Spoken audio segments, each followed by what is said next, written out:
will be still, don't try.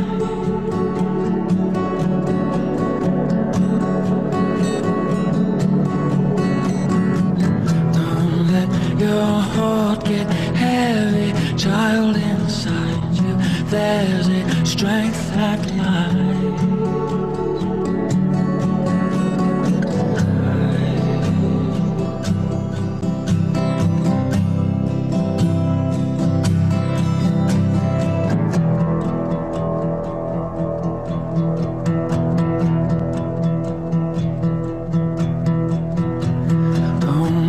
Your soul get lonely, child, it's only time it will go by.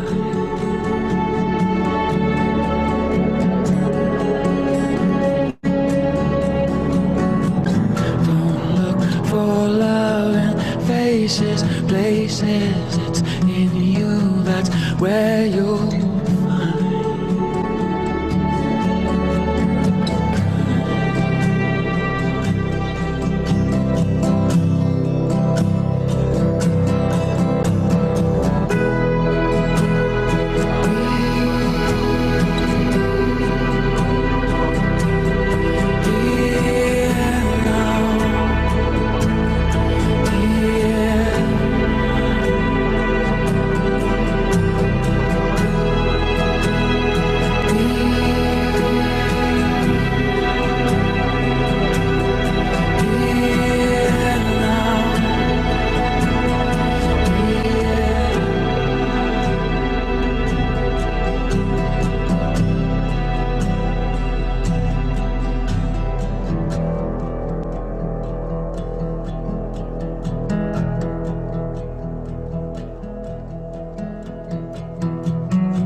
your faith in me, and I will try not to lose faith in you.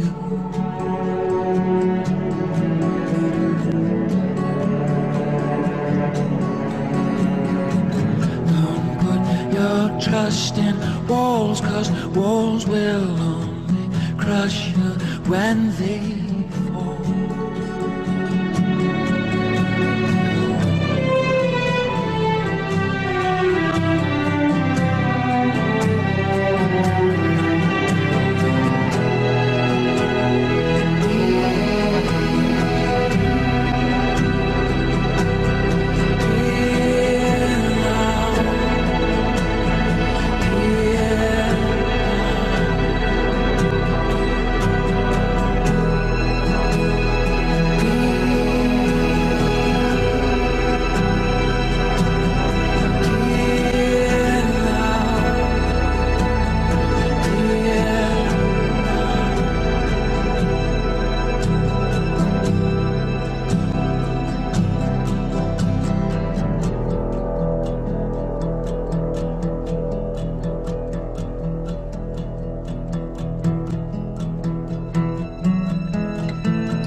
Beloved of God, what an invitation to be here now.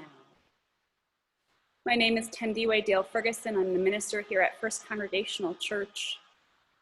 And whoever you are, wherever you are on life's journey, you are welcome here. So be here now.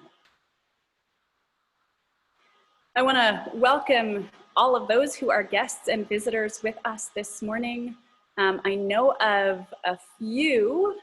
Amy is here. She is Nora Smith's daughter. Amy, it is so wonderful to have you joining us. I think my cousin Anna Goebel and her family, Quentin and Kate and Charlotte are here. It is so wonderful to have you with us. Macy and Bo, you are not regular attenders. You're not really visitors either, but want to say hi and welcome. It looks like the Boyles family is here as well. Madsy is graduating this year and we are celebrating her graduation. Welcome, it is so wonderful to have you here with us. Lee Daniels is here. You've been here a few times with us. Welcome. And there may be others as well. Mike and Donna Fletcher, welcome. And I may be missing some more as well. It is so good to have you in this sacred time and space of worship that we may be together.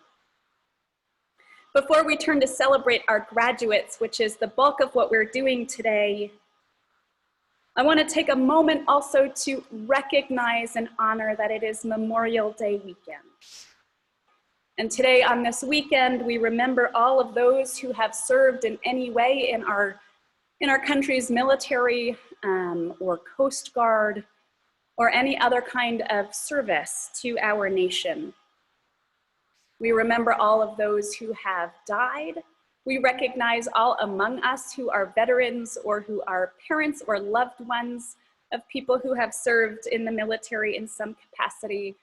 And we pray for a day when peace will prevail on earth.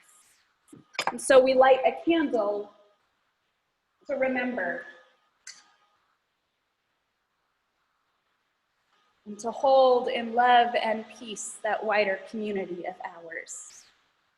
Also on this Memorial Day, it's important for us to remember our first responders and our healthcare workers, all those who are caring for people struggling with, living with, dying from COVID-19.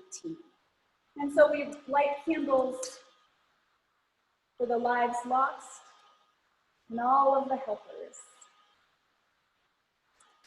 And as we celebrate our graduates today, as we look to the way that they will step into this world, as they have done already and as they do in new ways, we recognize all those who have given of themselves already. Let us take just a moment to be in silence together.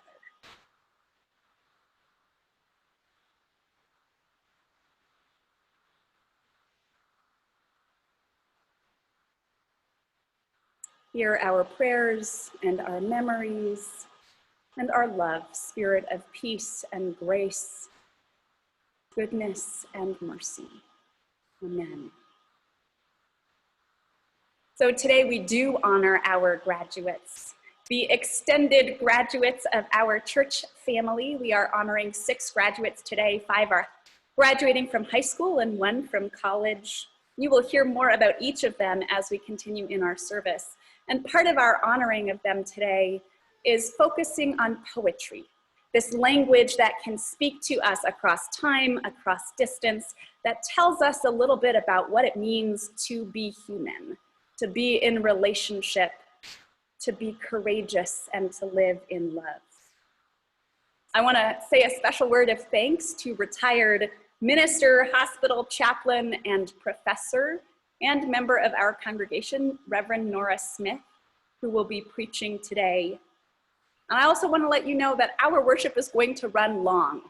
Instead of saying, no, we don't have time to do that, I've said, yes, we will do all of it. Anything you want to share, we want to hold.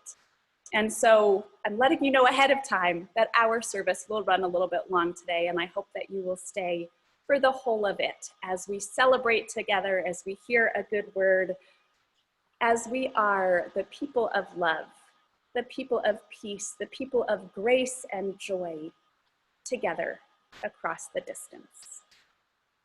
We will begin with a poem by David White.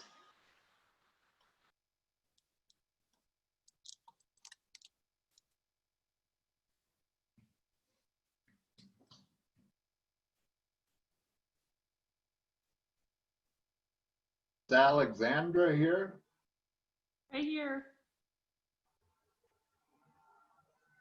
Do you want me to start? It says you do. You introduce it. Oh, I'll do it. the journey. All right. Above the mountains, the geese turn into the light again, painting their black silhouettes on an open sky. Sometimes everything has to be inscribed across the heavens so you can find the one line already written inside you. Sometimes it takes a great sky to find that first, bright and indescribable wedge of freedom in your own heart. Sometimes with the bones of the black sticks left when the fire has gone out, someone has written something new in the ashes of your life. You are not leaving, You are not leaving. even as the light fades quickly now. You are arriving. You are arriving.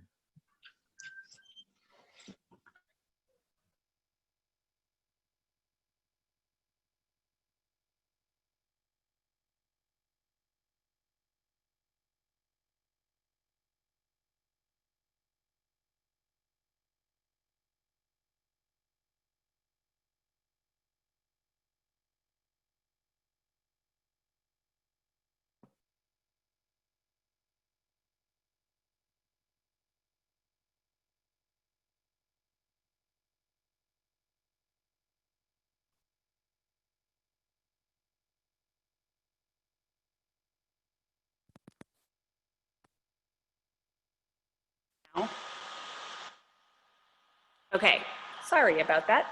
Technological pieces. So I want to invite our young at heart, or kiddos, to kind of virtually gather around. We usually talk about wishing people good luck when they start out on a new journey, when they've completed something they've been working hard on. And I want to talk a little bit about love instead of luck. This is one of my favorite books. It is called Love. It's by an author named Matt de la Peña. And each of our graduates, except for Anna, who lives really far away, sorry about that, Anna, received a copy of this book as part of our church's graduation gift to them.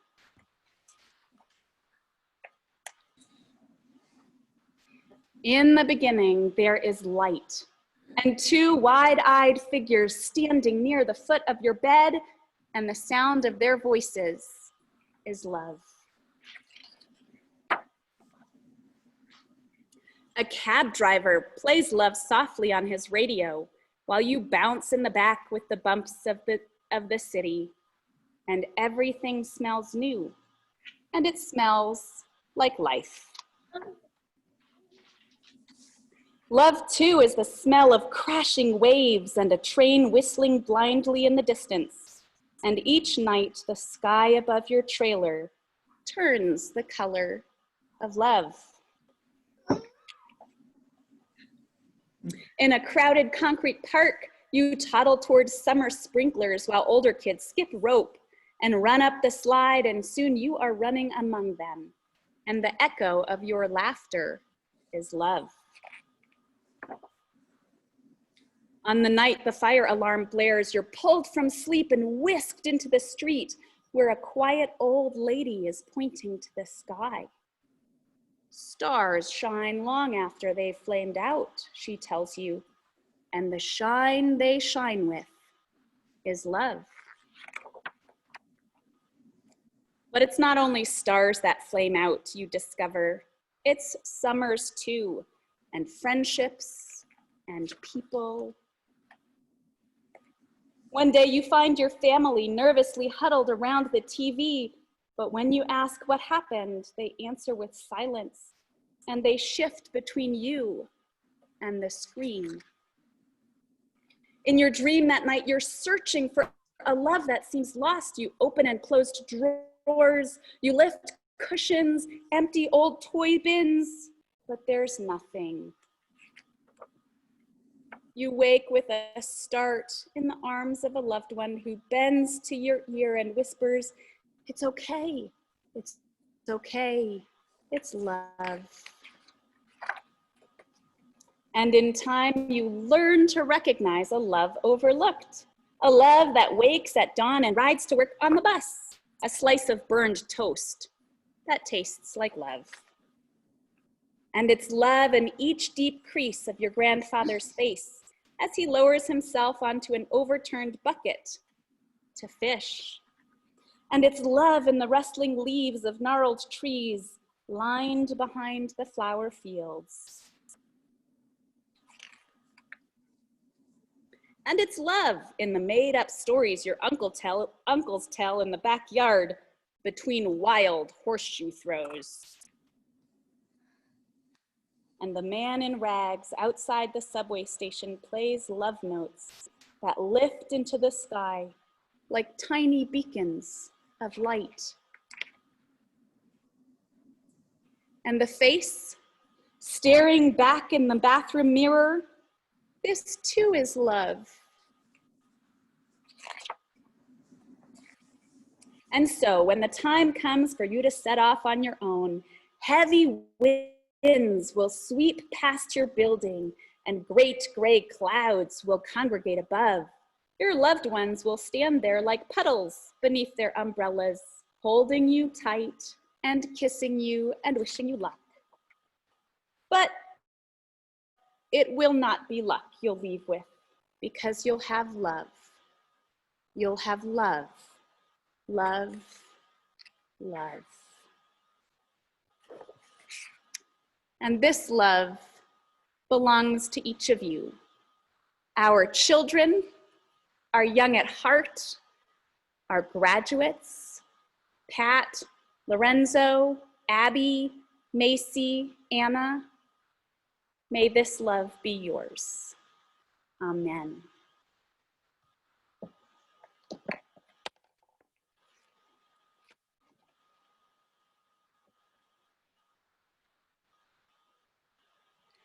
We will now hear and watch, actually, our next poem, The Summer Day. Who made the world? Who made the swan and the black bear? Who made the grasshopper? This grasshopper, I mean, the one who has flung herself out of the grass, the one who is eating sugar out of my hand, who is moving her jaws back and forth instead of up and down, who is gazing around with her enormous and complicated eyes. Now she lifts her pale forearms and thoroughly washes her face. Now she snaps her wings open and floats away. I don't know exactly what a prayer is. I do know how to pay attention, how to fall down into the grass, how to kneel down in the grass, how to be idle and blessed, how to stroll through the fields, which is what I have been doing all day. Tell me, what else should I have done? Doesn't everything die at last and too soon? Tell me, what is it you plan to do with your one wild and precious life?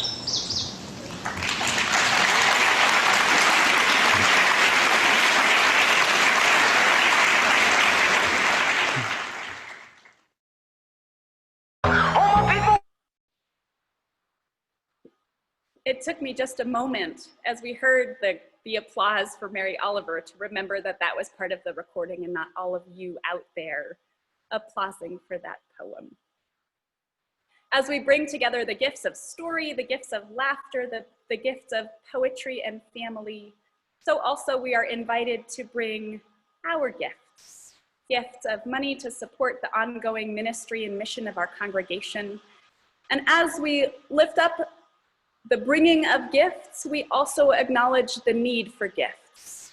And if you or anyone that you know is in financial difficulty right now, is having trouble paying rent or buying groceries or paying for your medications, please reach out to me directly. We have funds within our congregation to support you.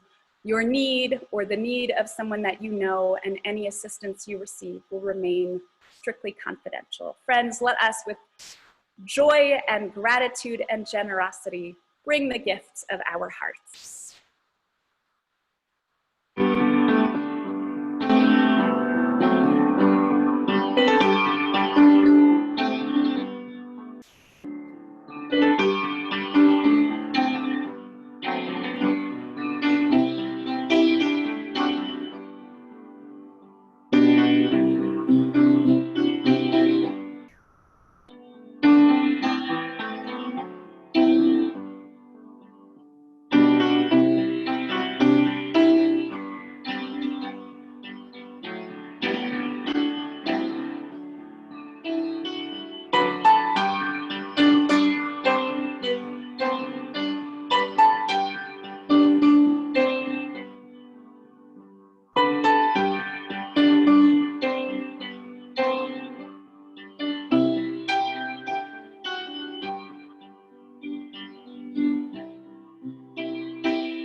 Amen. Thank you, Nikki. This is the time when we come together and share the joys of our hearts, but also the sadnesses and griefs that we might be carrying. We generally start with folks on the phone. So if you are on the telephone, I invite you to share your joys and concerns now. We will unmute you first and give you a chance to share what's on your heart.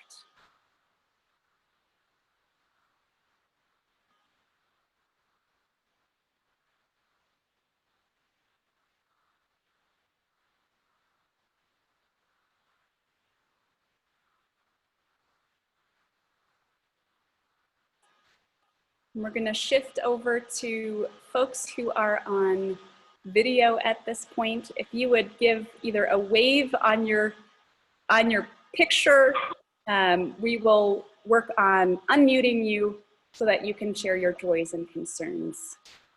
And Greg, I see you there.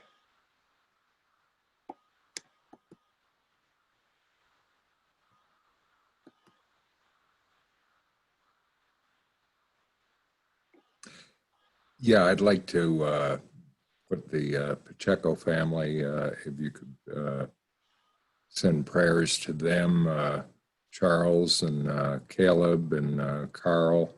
It was 4 years ago today that Kim turned 50, and 4 years ago tomorrow that Kim passed away. Thanks, Greg. We hold the Pacheco family in our prayers as they come up on birthday anniversaries and death anniversaries of Kim. Thanks, Greg. Other prayers that you all would have us share?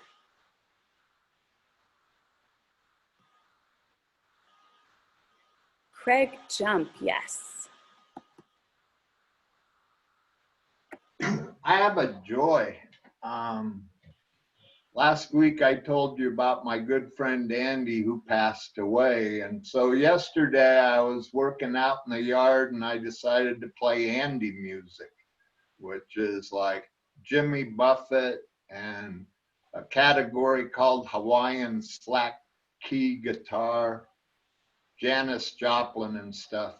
So anyway, what is it? Cheeseburger to Paradise came on right about the time the mail came. So I went and got the mail and opened up this wonderful little card from the deacons that was, you know, expressing sympathy for my friend and encouragement that there's still pomegranates and stuff. But anyway, it was just sort of one of those miraculous coincidences, you know, where the music and the card and it all just came together, and it was really a highlight of my Andy Music Day was this card from the deacons. So thank you so much, deacons and everyone else who's involved. Thanks, Craig. Other joys and concerns? Jen, did you have one? Yes, thanks. I'd like to ask for prayers for my twin sister, Jessica, and my niece, Grace. My sister has had a fever and some symptoms maybe associated with COVID for about 2 weeks. And she's barely left the house, so it's a little unclear how she got it. But she may be tested today, hopefully, to see what's going on. And then now my niece, who's 13 years old, also is exhibiting some symptoms. So fortunately, they both had pretty mild symptoms, but just wanted to ask for prayers for them. Thanks, Thank Jen. Thank you. Grace, do you have one? Hold on. Oh, hold on, Grace. We can't hear you yet.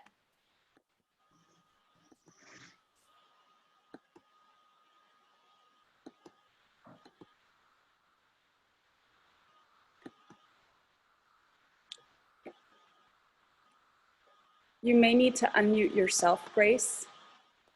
Okay, I said a very dear friend of mine, Joyce Tepper, was operated on this week for a brain tumor.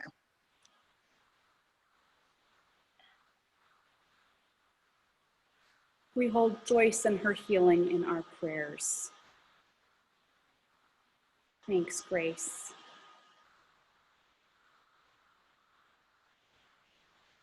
Other prayers that you would have us hold. I want to lift up a couple of prayers that I know of. Karen Orth's brother Larry died on Thursday. He had not been well for some time. And we continue to hold Karen and her extended family in our prayers as they grieve that loss and are not yet able to be together, to mourn together. I also want us to lift up Linda Arndt. She had surgery this last week with some complications on her shoulder. We pray for her healing and that the pain will not be too much for her. We heard Marion Sundberg. Her biopsy came back clear, which is good news. She will be beginning low-dose treatment of chemotherapy and chemotherapy, I think, coming up soon. So we hold Marion in our prayers. And we just hold in our hearts and our prayers all of our graduates, the ones that we're celebrating today, and all the others in our immediate communities and extended communities in this strange time to graduate, with missing some of the celebrations and the loss that goes with that, and some of the creative ways that are being held to celebrate all of you amazing graduates. One more call for prayers. Any other prayers that you would have us share together? I would lift up one more personal prayer. On Friday and Saturday, I got to be part of the beginning of a racial reconciliation and restorative justice class, for lack of a better word, that I will continue to be part of for the coming year. And it is such a humbling opportunity, and it is difficult work, beloved of God. And so I would just thank you for your prayers and ask that you continue to hold the reality of racism in our country in your hearts and in your minds, as so many of our siblings experience the pandemic differently and everyday life differently because of their cultural and ethnic backgrounds. Finally, we hold the joy of birthdays. Carolyn Bernhardt has a birthday coming up this week. I believe she's turning 96. Ray and Joni Turner both have birthdays this week. Wade McWhorter has a birthday. Charles Pacheco has a birthday, and Troy Schutz has a birthday. Let us hold these prayers spoken aloud and on our hearts in silence for just a moment.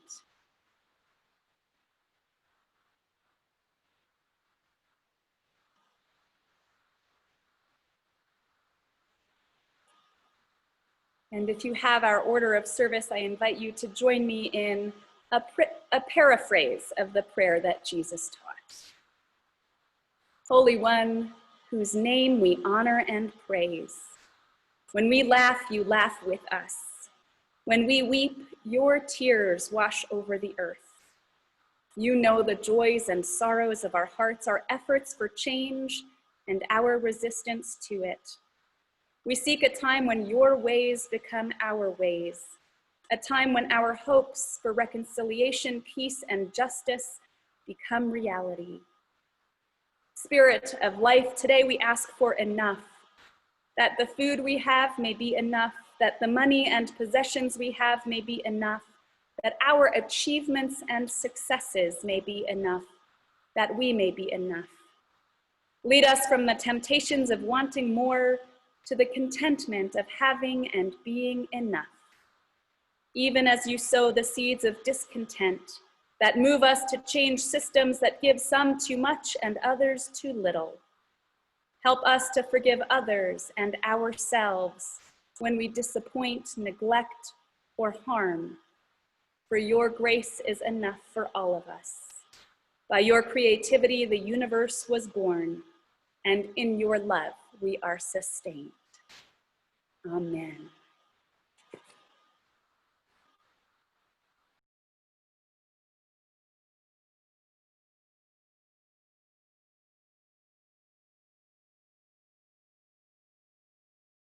Self-Portrait by David White. It doesn't matter, or it doesn't interest me if there is one God or many gods.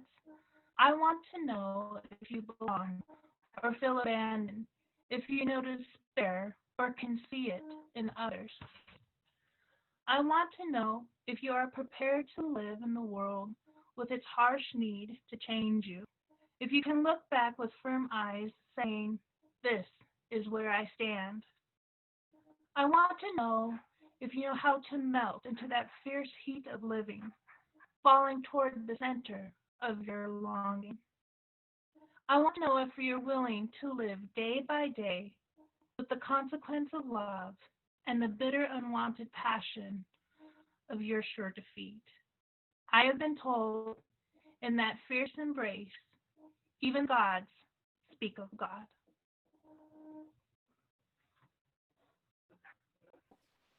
Thank you, Carrie.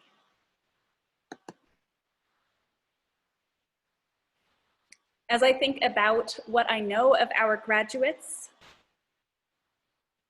you all came to my mind when I heard that phrase in that poem saying, "This is where I stand," asking whether you can live with the consequence of love, knowing that you are in a fierce embrace of something much bigger than what you are. So brief introductions to all of our graduates. Pat Shettle is graduating with a BA in music business from the University of Northern Colorado. Pat is a musician, partner to Alexandra, teacher, and dad extraordinaire to Charlie. Pat has a wicked sense of humor and loves to share music and laughter with others. Pat, congratulations on your achievement this year. Madsey Boyles is the valedictorian of her class at Thompson Valley High School. And I will note quickly that when Madsey sent me information about herself, she did not include that. So thank you, Claire, Madsey's mom, for sharing that with all of us. Madsey is a dear friend of Emma and Chloe Ogle, and she used to attend this church. She is part of our extended church family. She's passionate about ecology and climate action, teaching herself multiple coding languages during high school to build an app for the city of Fort Collins that makes a game out of helping users reduce their climate footprint. Her parents write, "Beyond her many academic achievements, she is kind and curious with a heart for justice, a love of wilderness, and a well-developed sense of humor. We, her parents, are so proud of her compassion for others and her drive toward action. She will attend Colorado State University and double major in computer science and ecosystem science and sustainability." Madsey, congratulations. Thank you for including us in your celebration.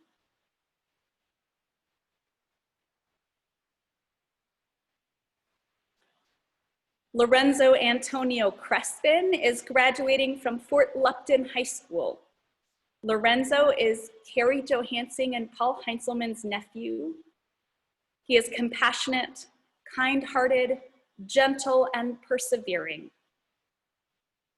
And it is important to say that Lorenzo's dad, who died when Lorenzo was very young, would be so proud of him as he graduates. Lorenzo, congratulations on your achievement and your persistence. Thank you for letting us celebrate with you.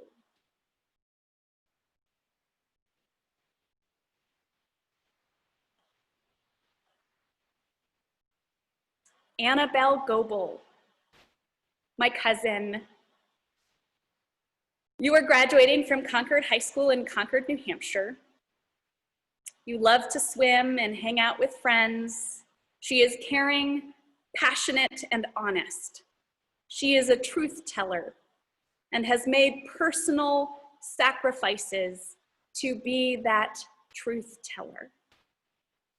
Anna, as you graduate this year, as you prepare to attend the University of Oregon in the fall, we congratulate you and we thank you for letting us celebrate your achievement with you. Congratulations, Anna.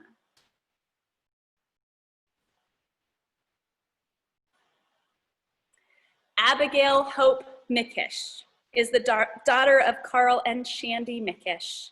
Abby is graduating from Thompson Valley High School, and she did the bold thing, I'm not sure how much choice she had, of moving to Loveland last June from Oklahoma City.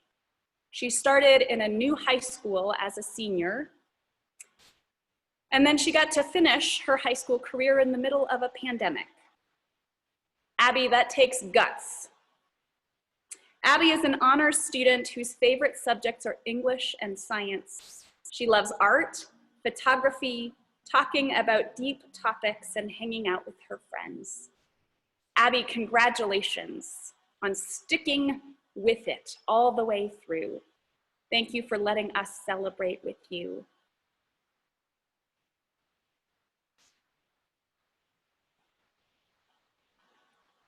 And Macy Emily Warner. She was born on 9/11/2001, at a time when fear penetrated our lives in ways that we thought were unimaginable. This year, she graduates from Loveland High School in the midst of a global pandemic. Macy sings, she paints, she writes, and she dances. Her mom will tell you that she is joy in motion and that she carries the pain of our lives in her songs. She plans to attend college this fall at the University of Colorado in Denver, studying music, and was part of welcoming me into this congregation in my installation service. Macy, congratulations. Thank you for letting us celebrate with you your graduation.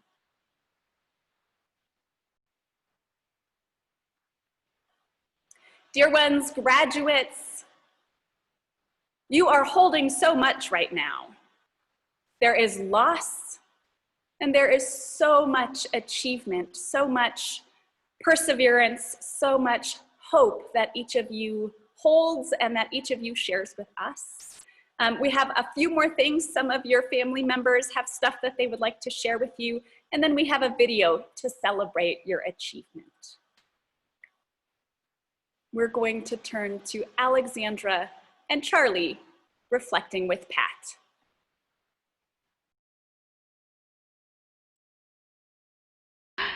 Hi, Charlie and I want to say how very proud we are of Pat. Pat has been going to school for the past 6 years for his bachelor's in music business, and he's been going to school our whole marriage and all of Charlie's life up until a few weeks ago. So it's been a long haul. He's accomplished a lot, and now we're moving forward. So happy graduation. We love you.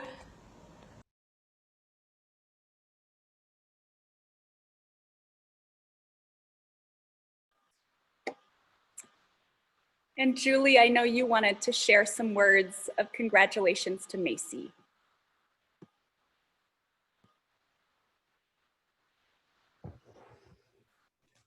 Hi, everybody. Is it on? You're on. Thank you. I'm just going to read what I wrote. Macy Emily Warner was born into this world on 9/11/01 at a time when fear penetrated our lives in ways we thought were unimaginable.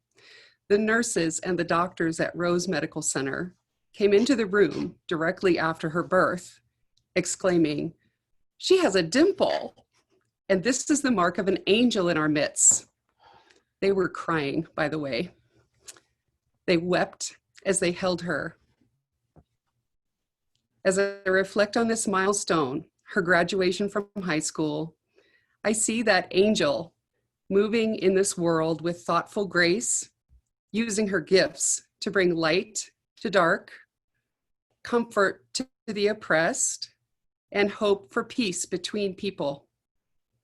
There is nothing more that I could, as a parent, wish for. my child.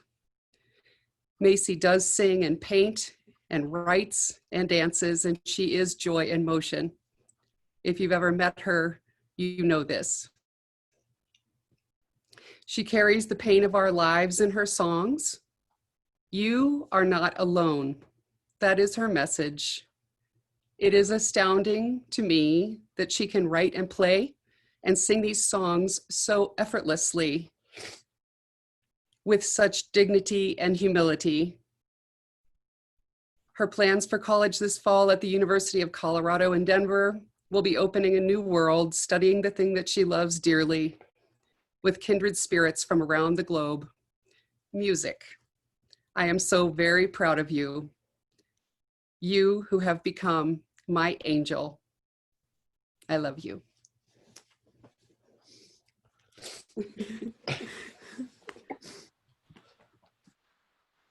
We have a video for Abby from her parents, Shandy and Carl.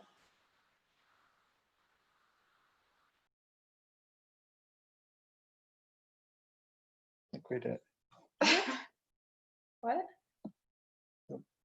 Oh.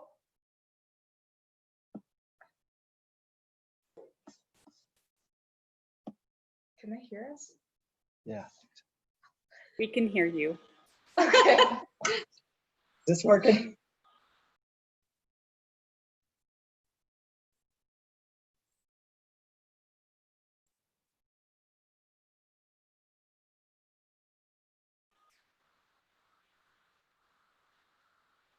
Sorry, guys, I'll get the video.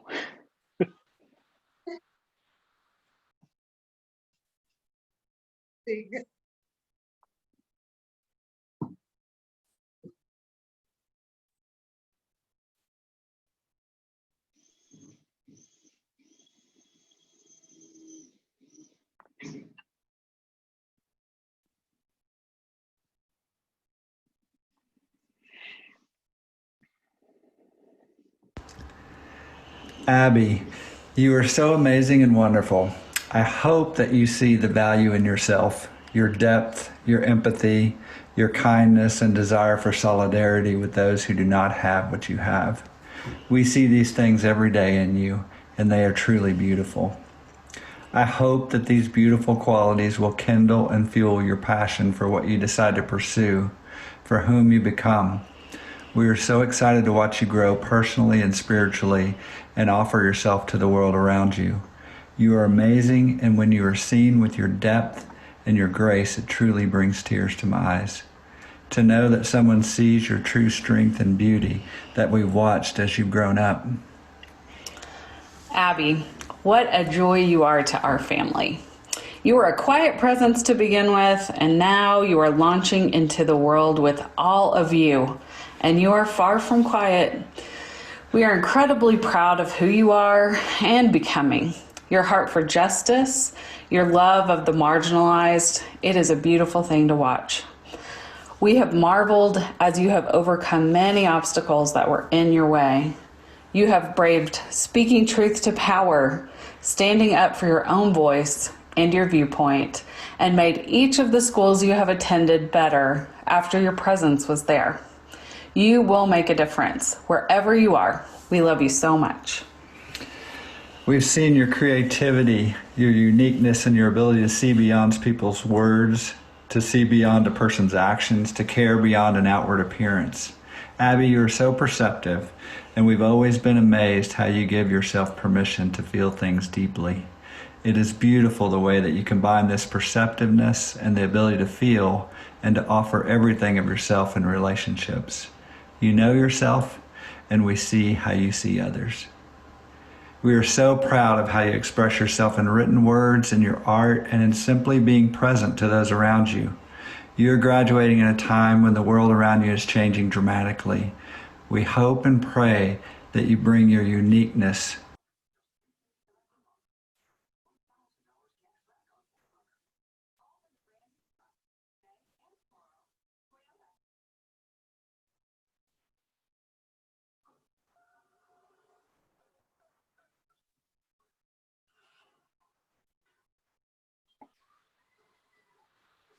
Abby, congratulations. We have a couple of families that didn't have a chance to send something in. I want to make a little bit of room for you if you would like to say something into this space. If you don't have to at all. But I have trying to unmute folks. If you would like to say something on just to honor your graduate, you may. Yes, Kate, please do. First, I want to say thank you to this community and to you, Tandiwe. This is such a beautiful service. And on behalf of my family, my husband Quentin and our daughter Charlotte, we just want to congratulate Anna for graduating from high school. She's not had an easy road, but we are just so proud of her. The way you defined her as a truth teller, couldn't think of anything more applicable to the way she is. And we're so excited for her, and we just see amazing things in her future. Thank you. Congratulations, Anna. I want to say thanks again to Noe. Noe, we had such a hard time getting a computer for Lorenzo, and it was just amazing how we ran into you, and thank you so much for getting him a computer that you had to help him get his capstone done. And I'm forever thankful for that, and so is he. And just thank you so much, Noe. Thanks, Carrie. Diane. My son, Sidney Jacob Walter Levy, named after his grandfather and a cousin, Jacob and Walter, besides another, well, in the Jewish faith, his name is reflected of people who've gone before him. So Sidney Jacob Walter Levy, he graduated as a mechanical engineering student from CU Boulder as his namesake, Sidney Levy, his grandfather. So thank you for the opportunity to let me just put his name out there. He's going to go back for a master's in mechanical engineering, and then in 2021, he can walk that dais and pick up his paper. So we're looking forward to that. Thank you so much, Tandiwe, for the opportunity. Thanks, Diane, and congratulations to Sydney. Anyone else to share? Yeah, Madzie's family, we'd love to hear from you.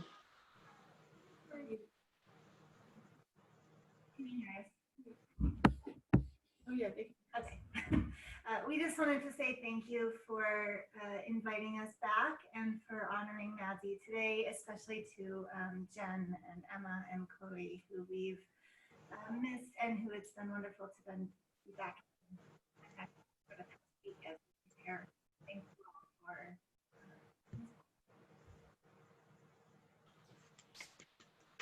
Congrats, Madzi. Thanks for letting us celebrate with you.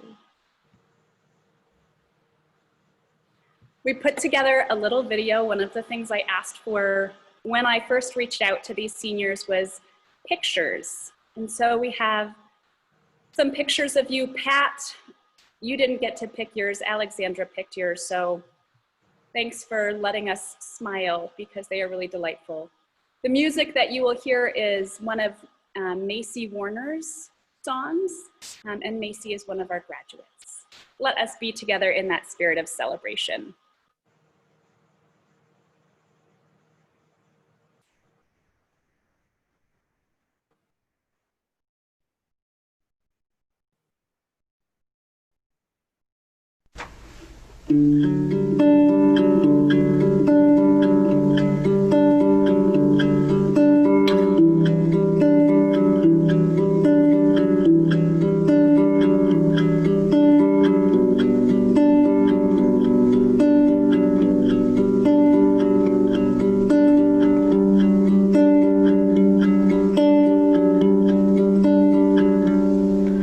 I wish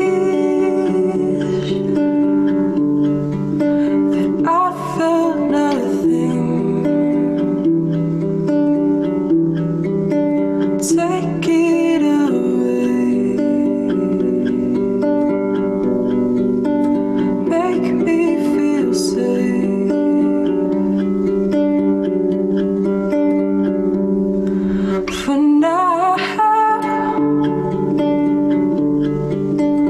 let the rain in, soaking your gloom, wilting within.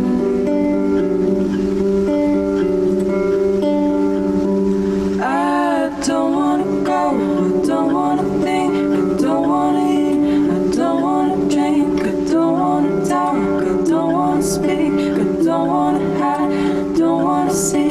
I'm stripping you down to your best skin, you're stripping me down to my best skin. Words within, words within, words within.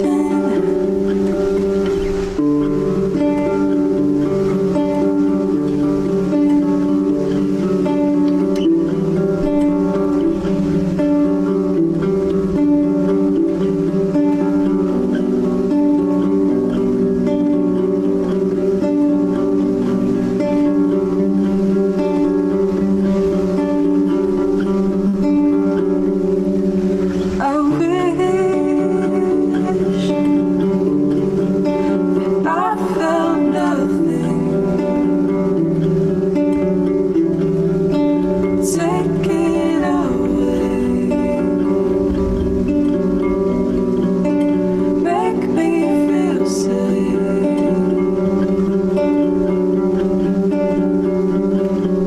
For now, let the rain in, soaking your gloom, wilting within.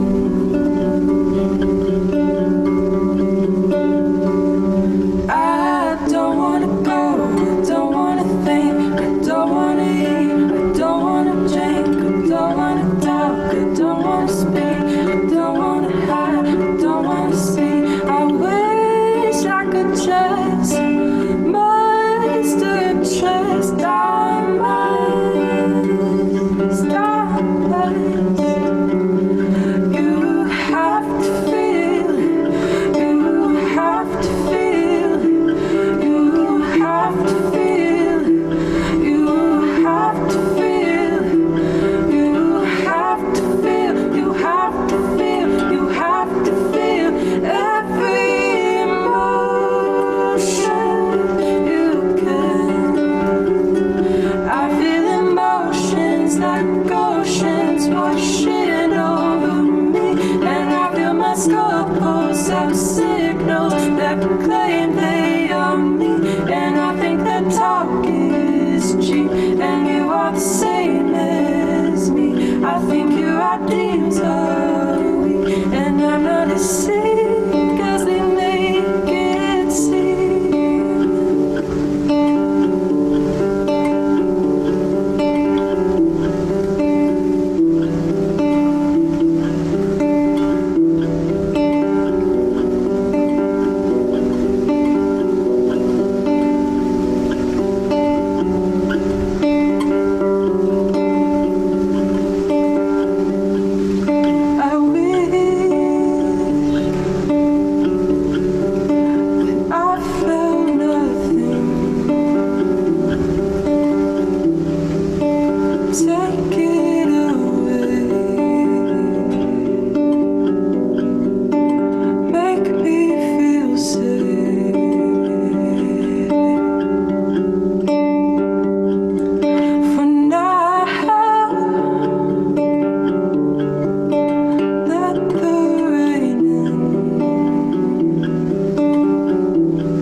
And now a blessing for our graduates.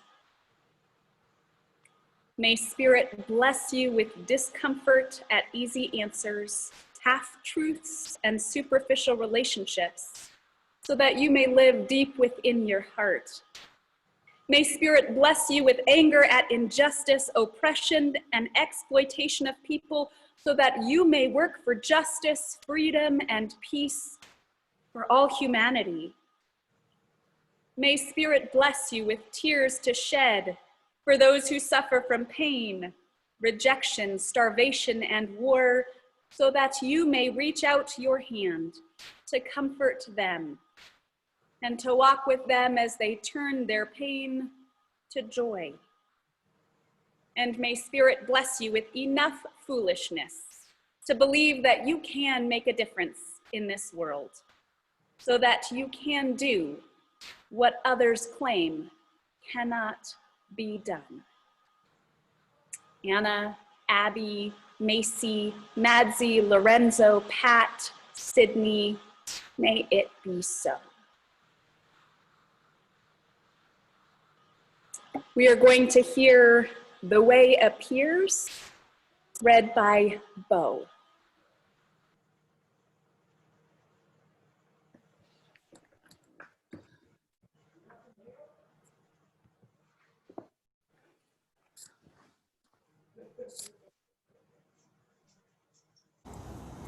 Rumi was a 13th century Persian poet, Islamic scholar, theologian, and Sufi mystic.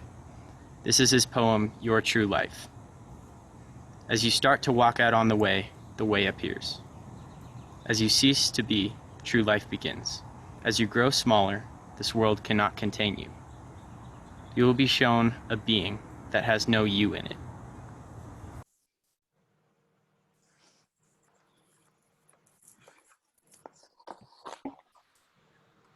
And now we turn to a story that Jesus told and the blessing of a sermon from Reverend Nora Smith. We will hear a scripture reading from Luke chapter 19, read by Heather Jackson. Thanks, Heather.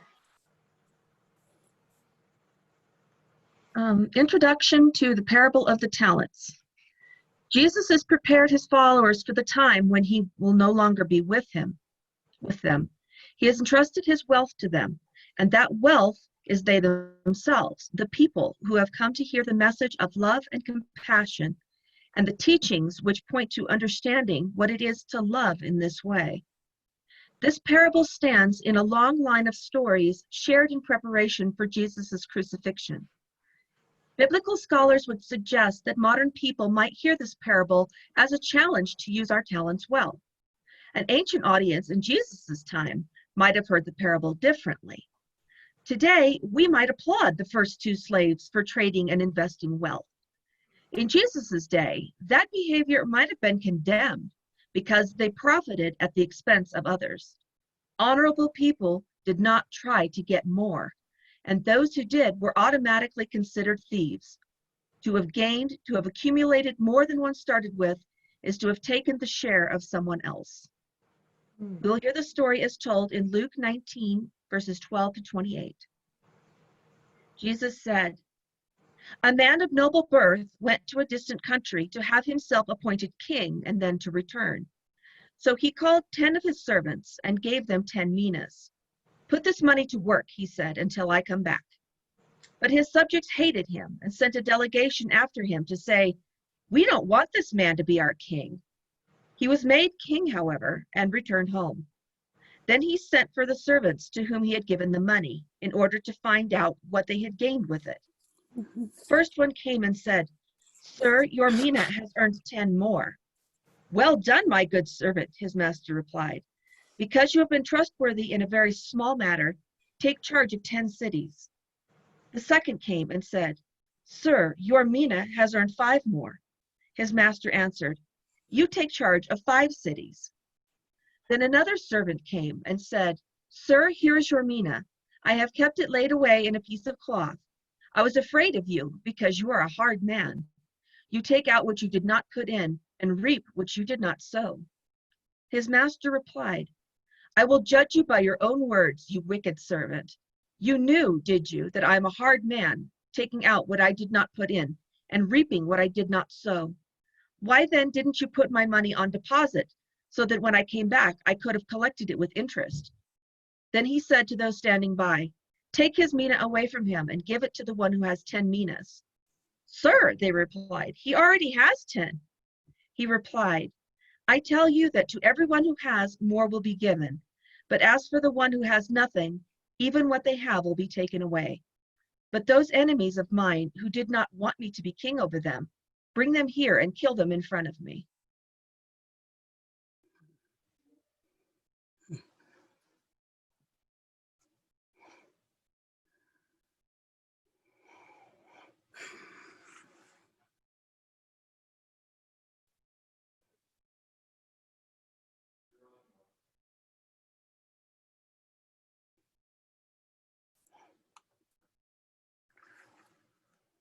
Okay.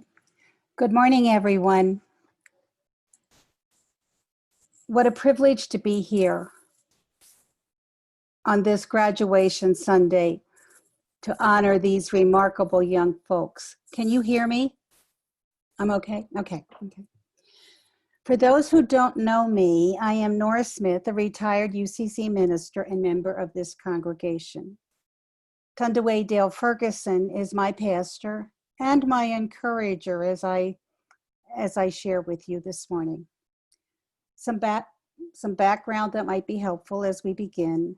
My undergraduate degree was in human development. How do we learn about and make meaning in our lives? When I went to seminary, I was lucky enough to have a mentor who was looking at what faith development was all about. How does our faith grow and change? This training has been influential in how I come to my faith, and it is the lens that I use as I share the message this morning. I do not consider myself a preacher. Rather, I tend to tell story. What is our story and our meaning making as we hear God's word in our midst? You will also hear some Buddhist leanings as I share. I have a degree in Buddhist meditation and philosophy, and some Christian contemplative practice, most recently as I studied with Richard Rohr, Jim Finley, and Cynthia Bourgeot at the Center for Action and Contemplation. Tundaway, I'm going to ask you if you can switch the screen to me full screen so I can see. That would be helpful. Thank you.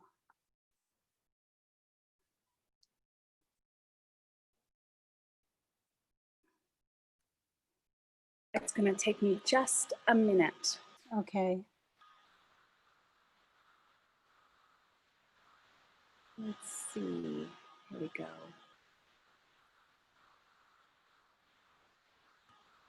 There. Good. Thanks. Okay. I've titled this sermon, A Different Lens. The parable of the talents that we hear today in Luke is quite different than what is the more traditionally read one in the Gospel of Matthew. In Matthew, the master who goes on the journey is a gentleman who is entrusting his property to his slaves. This was customary in those days. The man of noble birth in Luke is looking to become king and is hated by his subjects. Matthew and Luke seem to have heard Jesus' parable about the talents from very differing viewpoints and are sharing very divergent stories. Yet there is an underlying truth in the parable as told by Jesus. This truth is yet to be revealed. It must be pondered by the hearer. It's easy to see life's happenings in a different way than others. We see so much of this in the world right now. There are questions of our economic stability that are very real. What happens as we open up more stores and businesses? How much longer will we need to socially distance? The health and well-being of all people is at risk through the actions of one another. We are here on Zoom today because of those concerns, and still we have found a way to honor our remarkable youth. And aren't they remarkable? I was touched by all of the things that were said about them.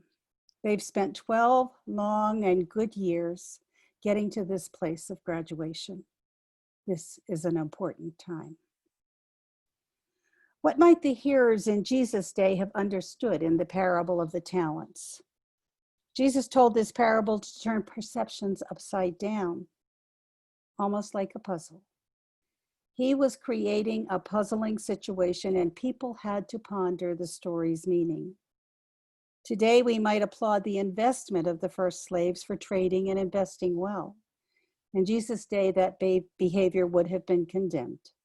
Honorable people did not try to get more, and those who did were automatically considered thieves. To have gained, to have accumulated more than one started with, is to have taken the share of someone else.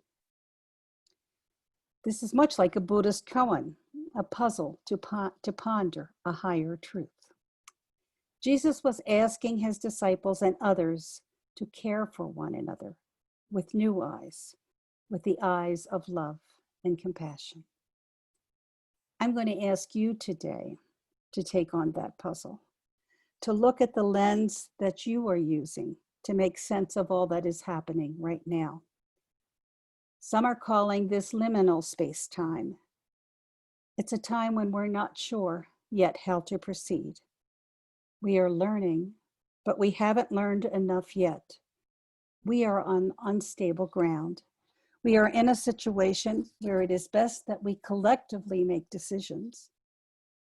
But it's hard to make decisions together when we are not sure where we stand, or we are unwilling to stand together collectively. From the time that we start to be able to reason, we human beings are continually trying to make meaning in our lives. We create a context so that we can maneuver and relate to our world. I wrote a story when I was in an elementary school. I was probably in 4th or 5th grade. I still remember that story. Not sure why, except that I was trying to begin to figure out my world. There was a friendly bus driver, a very friendly bus driver who drove the same route every day.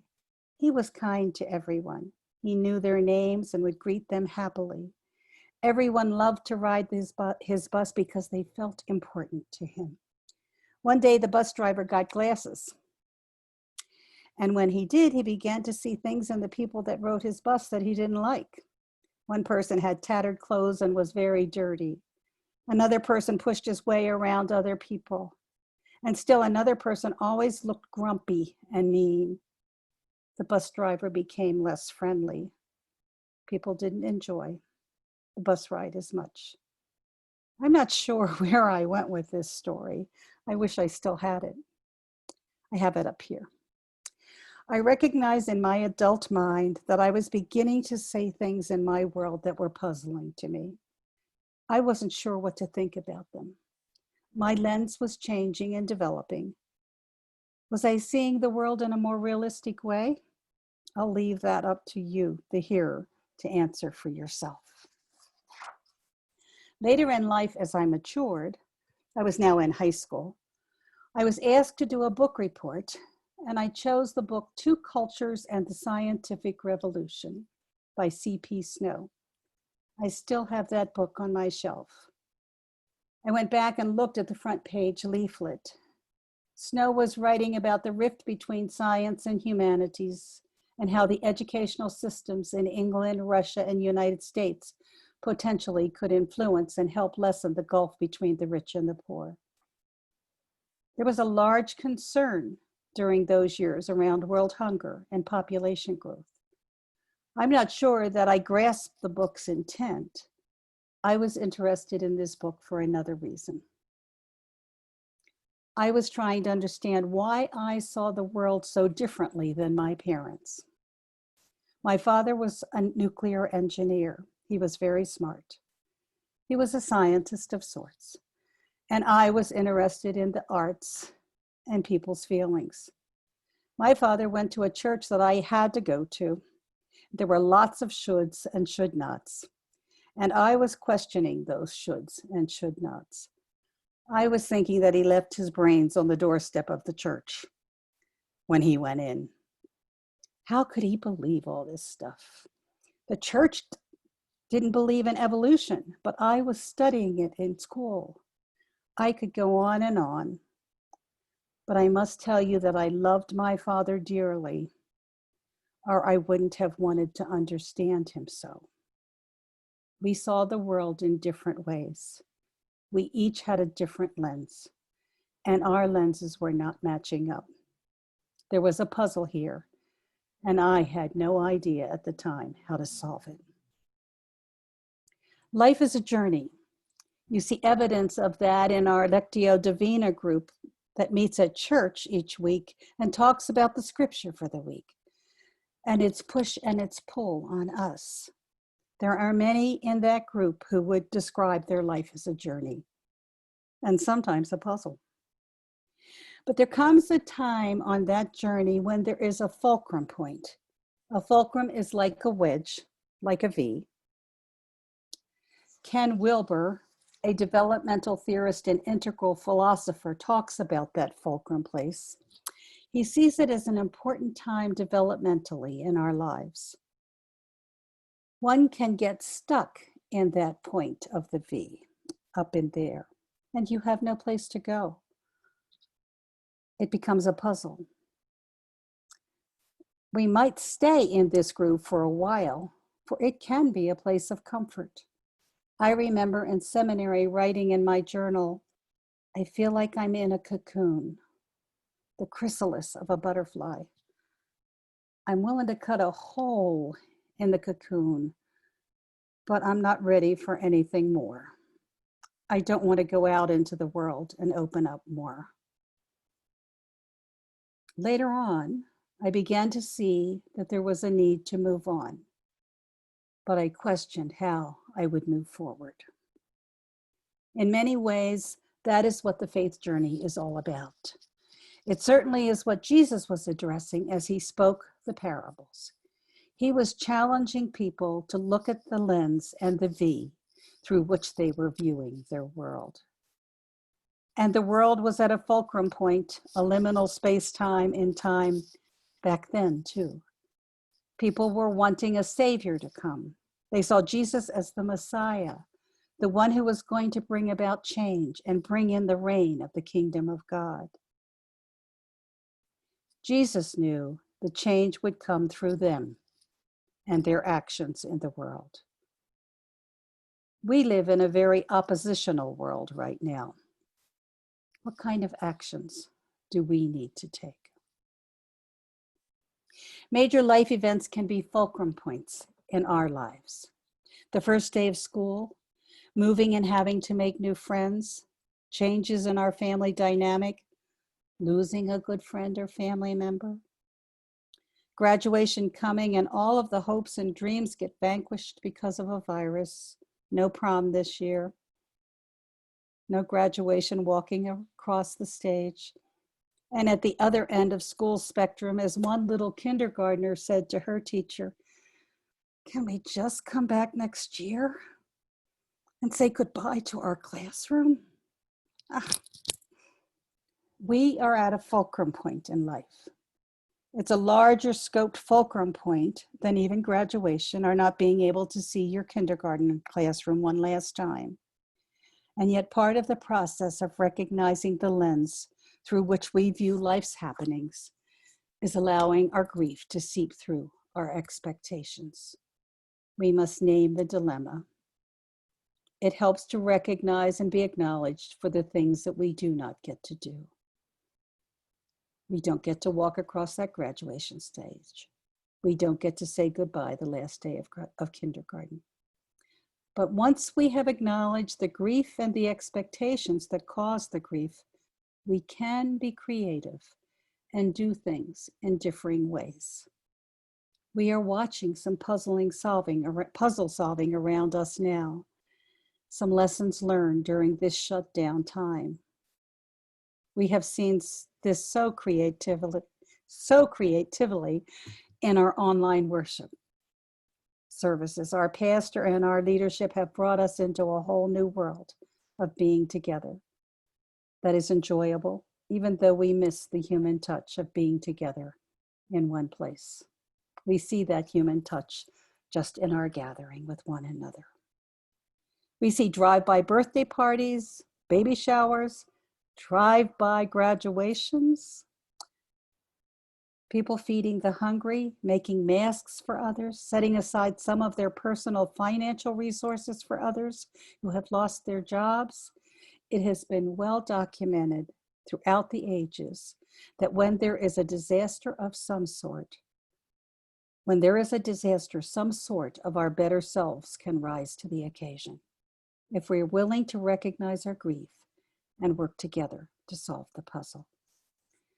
We are acknowledging the need for hanging in there, finding new ways to get things accomplished. We see the crucial task that our frontline workers are doing. People who are out there who can't work from home are supporting our ability to exist. We have not always recognized till now their importance and their efforts. We are beginning to assess priorities.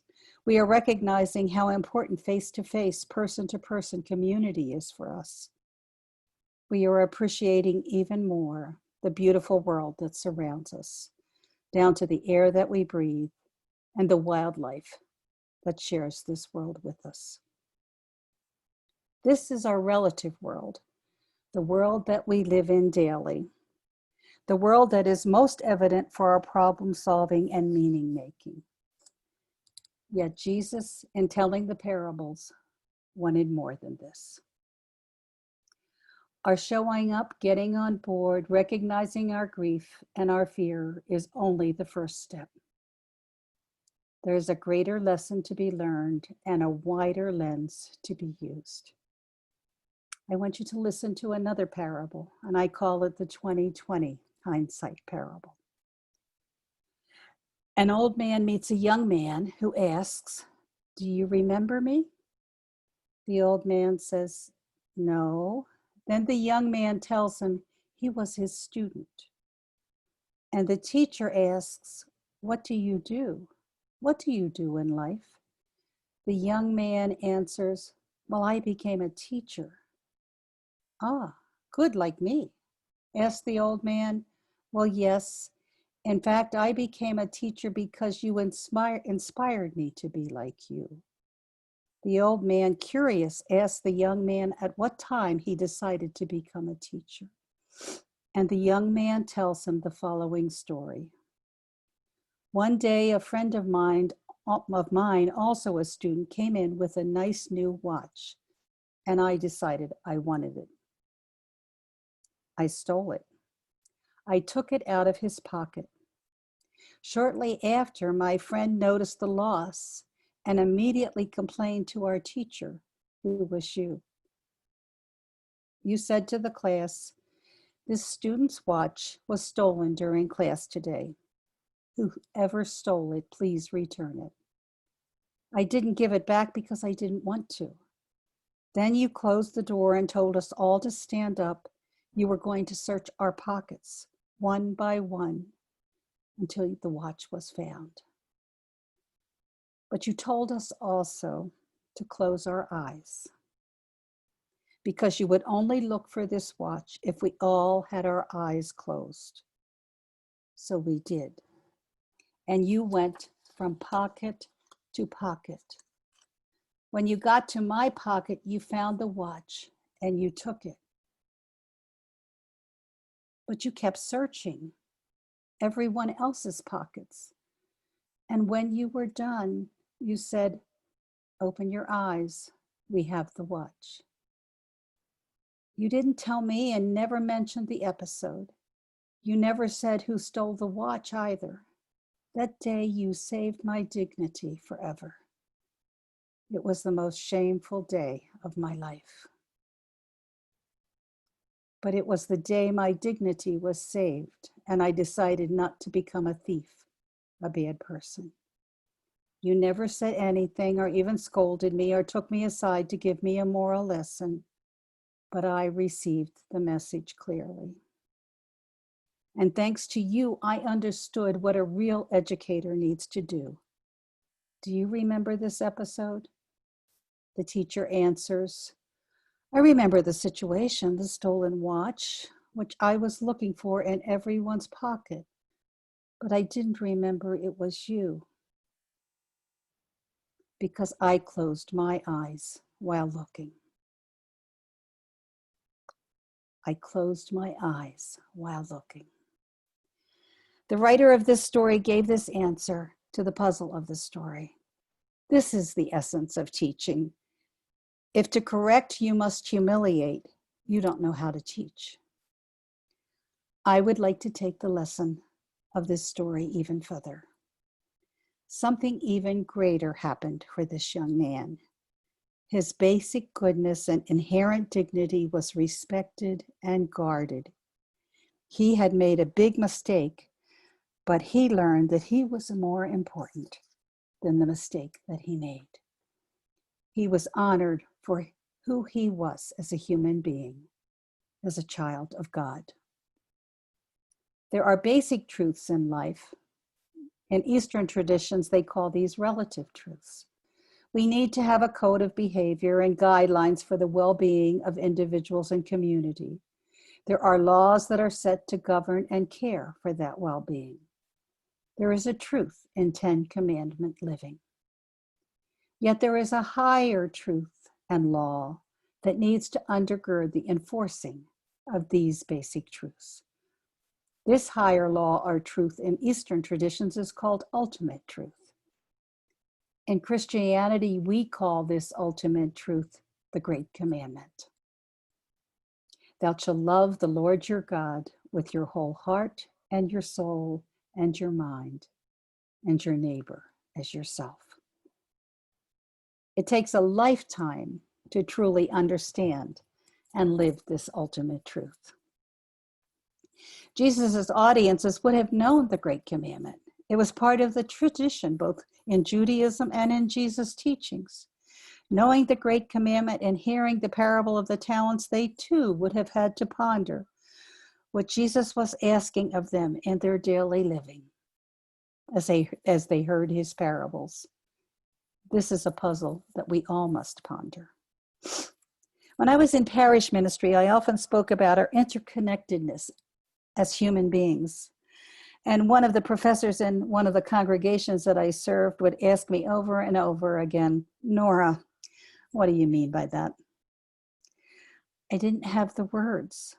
I just knew that what happened to you was important for me to understand, and vice versa. I could feel it in my bones. I think that phraseology, seeing our interconnectedness, is much more evident in today's world.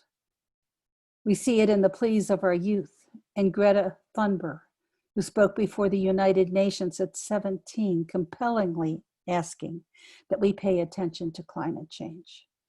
We hear it in the sobering pleas as a young Malala Yousafzai, a 2014 Nobel Peace Prize winner, defied the Taliban threats and actions and demanded that girls be allowed to receive an education. And in her speech before United Nations, she says, nowhere should teachers fear to teach or children fear to learn. Together, we can change the picture. We hear it in the heart-wrenching pain of a Black mother who must educate her young Black son as to how to behave when he goes out in public. He just can't be himself. How should he walk? How should he dress? How does he not fear being shot, like the young jogger Ahmaud Arbery, whose mother now knows the loneliness and anguish of a son lost to what? My lens would say racism and hatred. But others have a different lens, which keeps us from listening to and hearing one another, and together changing the picture. We hear this knowing in our bones, understanding of our interconnectedness in our own youth's hearts for justice and concern for the marginalized. We see it in their desire to do service in the community as a top priority in our youth group. The pandemic has rolled back the curtain on the need to understand our interconnectedness. What happens in one part of the world is affecting another part of the world. Let's go back to the classroom teacher, to this classroom where they were searching for the watch. Put yourself there. Put yourself in that room. You're not the young man who took the watch, but another in the room whose pocket was also searched. What would have happened for you in that classroom? What would you have learned? Would you have possibly understood that your teacher was not there to condemn you for making a mistake? Would you have been given permission for not always being as good as you would have liked? Would you have been able to understand that this teacher was honoring your basic goodness and seeing through your faults and allowing you to grow? This is what the soft eyes of love teach. This is the lesson of the great commandment. But what if you were an immigrant? Would you have felt the soft eyes of love for you? Would there have been the soft eyes of love for you? Is this rollback of the curtain during this pandemic asking that we see our interconnectedness? Asking that we understand the basic goodness and inherent dignity of all that surrounds us? To understand the human condition for all people, not just our own circle, not just through one lens. Are we up to the task? Can we do it? Are we going to reestablish the broken bonds of community that are happening in our world right now? I recently listened to a podcast, Cynthia Bourgeault, a contemplative teacher, talking about Father Thomas Keating, who recently died. And this is a phrase that stood out to me. Perfect love can cast out fear, but perfect fear can also cast out love. Let me repeat that again. Perfect love can cast out fear, but perfect fear can also cast out love. Jesus is asking that we look through the soft eyes of love, loving our neighbor as ourself, trusting in a God and a goodness that will honor and guide us on that journey. As one of our graduates shared with me, and you saw him earlier in some of our podcasts or pictures, I would not be here today celebrating my graduation with my family and my new daughter if things hadn't happened the way that they did. If I had graduated earlier, finished my education earlier, I might not have the gifts that I have now and that we so love right now in this community. This is the dance of faith. It is the journey in each of our lives. We see that dance and yearning for the soft eyes of love in Macy's music. And I wanted to read some of her words, not all, as we close today, and let you just listen to them with me. Take them into your heart. Listen for the interplay between the yearning and the wisdom of one of our youths. I wish that I felt nothing. Take it away. Make me feel safe. For now, let the rain in, soaking your old clothes, wilting within. I don't want to go. I don't want to think. I don't want to hear. I don't want to drink. I don't want to talk. I don't want to speak. I don't want to hide. I don't want to seek. I'm stripping you down to your bare skin. You're stripping me down to my bare skin. What's within? What's within? Words are thin. I wish that I felt nothing. Take it away. Make me feel safe. For now, let the rain in, soaking your old clothes, wilting within. Let the rain in. Let yourself down. I won't let you down. And I close with the words from Chogyam Trungpa Rinpoche, a Buddhist teacher. We cannot change the way the world is, but by opening to the world as it is, we may discover that gentleness, decency, and bravery are available, not only to us, but to all human beings. So be it, my friends. Amen. Amen.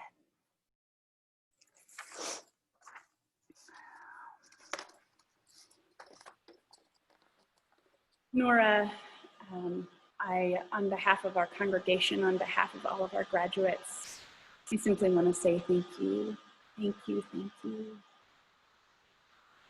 A couple of pieces of housekeeping, beloved of God. Just a word of apology. Abby, your video got cut a little short. That was a technological issue on our end. I'm sorry for that, Abby and Carl and Shandy. Thank you, all of you, for joining with us. We will have a recording of the service if you would like to see a recording of this. We'll have some time for gathering and conversation if you want to stay after the service for our breakout rooms. They're randomly assigned. You get to chat with various different folks. If you have other plans, that's okay too. And finally, we will close with a word of blessing. This is a poem by Nikki Giovanni, and I have asked Carl Mikesh to read it for us.